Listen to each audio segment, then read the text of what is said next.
The sermon for the third Sunday of Lent. The unaccountable folly of those who injure their health by excessive drinking.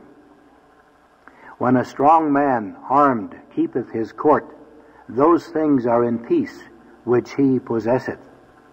Luke chapter 11, verse 21.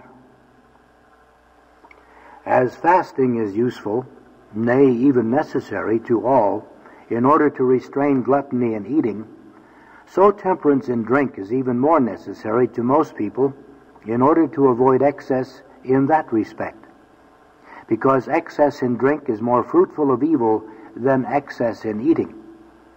There is no use in asking you to abstain from drink. I will not do so. But one thing I will ask, and you will not, I hope, refuse me, and that is that none of you will drink more than he is able. But what a strange thing to say, you'll think. Whoever drank more than he was able to drink? From an act, we may well conclude its possibility. You drink, therefore you can drink. Would to God that the conclusion were always true in the right sense. How many of those who are addicted to excessive drinking, nay, almost all of them without exception, drink more than they can, that is, more than their health can bear, more than their income can bear, more than their honor and good name can bear, more than their soul's salvation and the divine law can bear. Whatever way we look at it, we must acknowledge that they are guilty of great folly and wickedness. What an unaccountable folly it is to drink more than one's health can bear, as most people do. Of all the natural gifts that a man can possess on earth, there is none so precious, so useful, and agreeable as health and strength, and there is none God has so strictly commanded man to be careful of.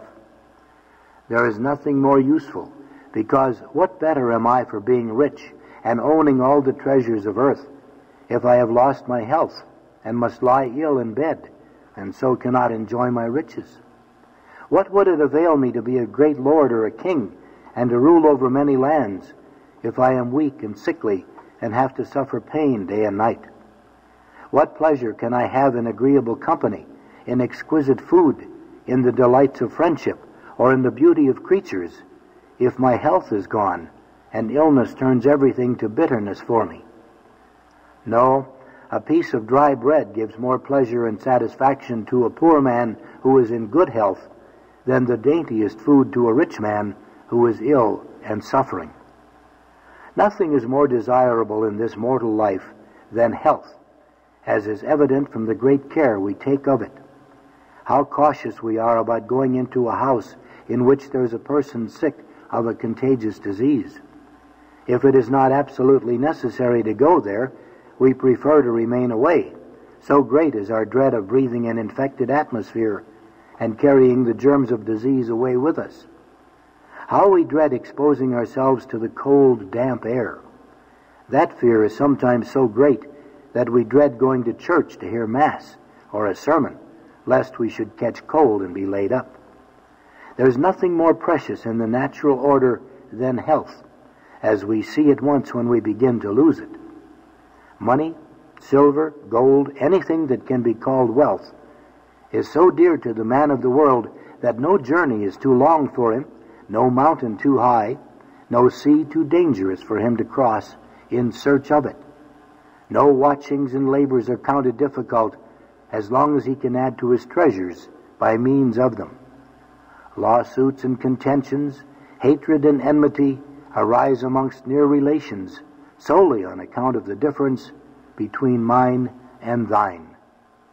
But when there's a question of regaining health, although there may be only the faintest spark of hope, all these things are sacrificed without hesitation. If it takes thousands of dollars to buy the necessary medicines, they are sent to the drugstore at once. No matter how bitter the medicine is, the patient readily overcomes his dislike and swallows it. Bloodletting, thirst, burning, cutting, all are endured without a murmur, despite the pain they cause, and even he who inflicts those torments is paid for doing so, and thanked into the bargain. And why? Solely for the sake of regaining health. So much do men value the blessing of health.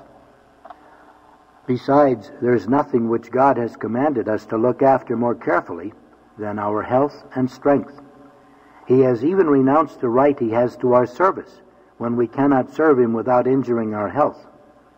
All the laws of his church are suspended when one cannot observe them either on account of actual illness or through a reasonable fear of it. All Christians are bound under pain of sin to hear Mass on Sundays and holy days. But if you're sick, although you might manage to get as far as the church, or if you're recovering from illness but still too weak that the cold air might bring on a relapse, then you may remain at home. The law does not bind you. Nay, you would even displease God and do wrong by going to Mass under the circumstances. On certain days, all Christians are bound under pain of grievous sin to abstain from flesh meat, and they who have attained the required age are obliged, moreover, to eat only one full meal in the day. But if you are sick, and your health really requires it, you may eat whatever and as often as you please. You are not obliged to fast. The law does not bind you under those circumstances. I and all priests are obliged under pain of mortal sin to say the divine office every day. But if I am ill, if my health is likely to suffer, if I would get a violent headache by reciting the office, I am not bound to do so. I may put my breviary away. God does not wish me to say it. My health has to be considered before his service. And yet, this precious health, so useful to man, so important in the sight of God, how many there are who recklessly ruin and destroy thee. By what? By frequent and excessive drinking. The life that is so precious, and that would not otherwise be readily exposed to danger by anyone, is deliberately and willfully shortened and brought to a premature end by drunkenness. I do not imagine that it will require much to prove that excessive drinking ruins the health and thereby shortens life. How can it be possible for one who is addicted to drinking too much to remain healthy for a long time? How can a body be healthy when it is filled with too much drink? Drunkenness is most injurious to the bodily health. Drunkenness is a premature old age and a sudden death. It goeth in pleasantly, but in the end it will bite like a snake, and will spread abroad poison like a basilisk. By surfeiting many have perished, but he that is temperate shall prolong life. I appeal to reason itself and daily experience. Most, nay, nearly all diseases come from ill-digested humors in the stomach. These humors must necessarily arise frequently in a stomach that is constantly surcharged with wine and other strong drinks, which are of their nature apt to heat the blood and to render the work of digestion very difficult and tedious. Hence the dumb beast that will not drink unless it's thirsty, and poor people who are not accustomed to exceed in this particular are not subject to near so many diseases as those who are wont to gratify their sensuality on every occasion. How must it be then with those who drink to excess and even intoxicate themselves every day? All sorts of fevers, diseases of the chest and lungs, dropsy, consumption, palsy, apoplexy, gout, trembling of the limbs, and impurity of the blood, although they may in some cases have a different origin, are mostly the effects of excessive drinking. God has wisely ordained that excessive drinking should be its own punishment, and should cause all those evils to those who are addicted to it, in order that if they are still capable of using their reason and following its dictates, they may be deterred from indulging in that evil habit. Yet, how many there are who are utterly uninfluenced by this consideration? If we drink too much, they say, what else can we expect but to suffer for it? And so they go on drinking down disease after disease, if not at once, at least little by little. Drunkenness is a sign of a strong constitution, which never rests till it's broken down, and a sign of a short memory, which forgets the trouble of getting sober. What unaccountable folly that is! Nay, how wicked it is!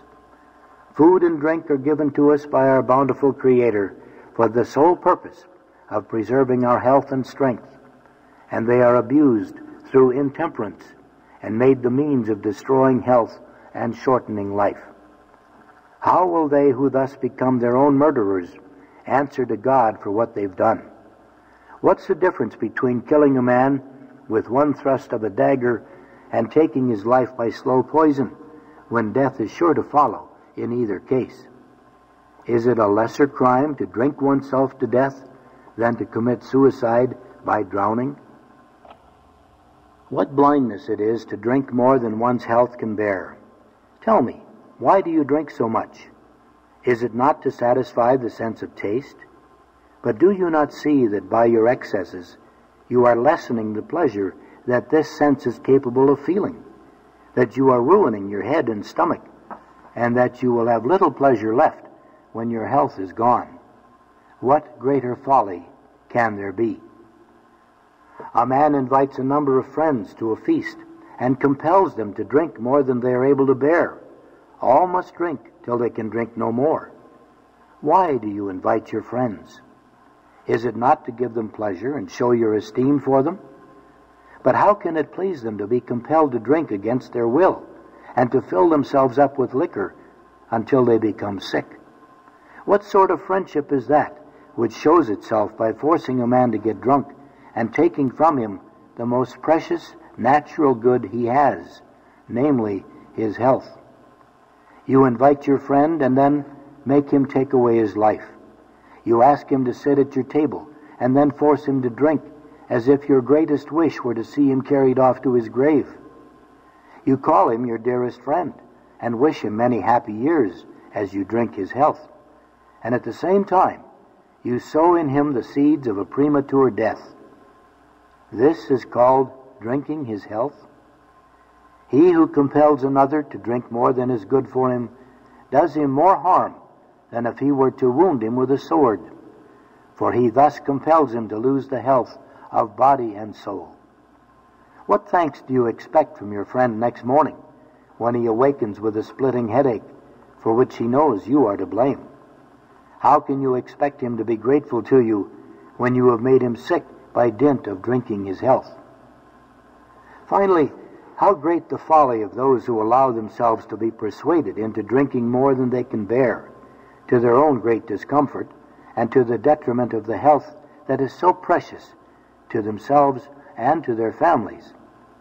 Oh, they say, I must do as others do. I do not wish to be the first to interfere with an established custom. I would be ashamed to acknowledge that I could not drink any more, and if I did so, I should be laughed at. But what a senseless excuse that is. Let fools laugh, if they will. You have no reason to be ashamed of acting wisely. Why then should you be ashamed if you are unable or unwilling to drink as much as others? Is it an honor to be able to drink more than others? If so, it's an honor which belongs also to a large whiskey cask, which holds more than a smaller one. If it were not so large, it would have nothing to boast about more than the smaller one. It's an honor that a sponge might claim, because it can absorb a great deal of water. If ever an attempt is made to compel you to drink, think and say, I will not drink more than is good for me. My health and strength are too precious and useful to be thrown away in that unchristian fashion, and against my will too. You often allege your health as an excuse when the law of the church obliges you to fast, when the bell rings for Mass on a cold winter's morning, or that you fear to injure your health by going. Why then should not the same excuse hold good when there's a question not of devotion or of the divine service, but of being compelled to indulge in drunkenness and intemperance contrary to the law of God? Therefore, in the future, act on that, and no sensible man can think the worse of you for so doing.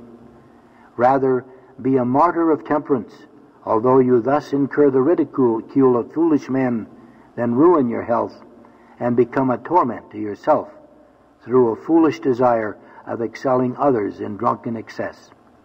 Thus, you shall preserve not only the health of your body, but also that of your immortal soul. Amen.